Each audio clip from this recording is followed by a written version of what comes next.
पाकिस्तान हुकूमत ने कई मरतबा कहा है कि 2021 में अमेरिका के अफगानिस्तान से निकलने के दौरान छोड़ा गया असलहा खित्ते में मिलिटेंट ग्रुप्स इस्तेमाल कर रहे हैं। इसी खतरे की हालिया मिसाल बलूचिस्तान में जाफर एक्सप्रेस की हाईजैकिंग है, जिसमें 26 अफराद हलाक हुए। वॉशिंगटन पोस्ट की रिपोर्ट के मुताबिक पाकिस्तानी अथॉरिटीज़ ने 3 अमरीकी राइफल्स के सीरियल नंबर्स पेश किए हैं जो जाफर एक्सप्रेस पर हमला करने वालों के पास थी।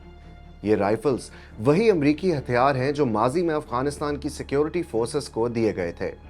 इनमें एक M4A1 राइफल भी शामिल थी, जिसे अमरीकी कंपनी कोल्ट ने बनाया था। पाकिस्तानी अथॉरिटीज़ कहती हैं कि इनखला के वक्त छोड़ा गया असलहा अब अफगान हुकूमत के अलावा बलोच लिबरेशन आर्मी BLA और तहरीक तालिबान पाकिस्तान TTP के पास भी है। माहिरीन इस बात पर इत्तफाक करते हैं कि हथियार पाकिस्तान में एंटर होने की एक बड़ी वजह बॉर्डर मैनेजमेंट है। सिक्योरिटी अमूर के तज्जियाकार असफंदियार मीर ने भी चंद पॉसिबल रीजंस बताए कि यह असलहा कैसे बलोच लिबरेशन आर्मी के पास आया।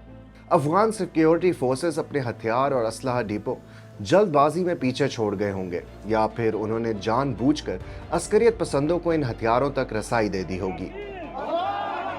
दूसरा ये कि तालिबान क़यादत और उनके कमांडर्स ने खुद ये हथियार अस्करियत पसंद गिरोहों के हवाले कर दिए होंगे। तीसरा ये कि कुछ तालिबान धड़ों ने पैसा कमाने की ख्वाहिश के सबब ये हथियार ब्लैक मार्केट में फरोख्त कर दिए होंगे।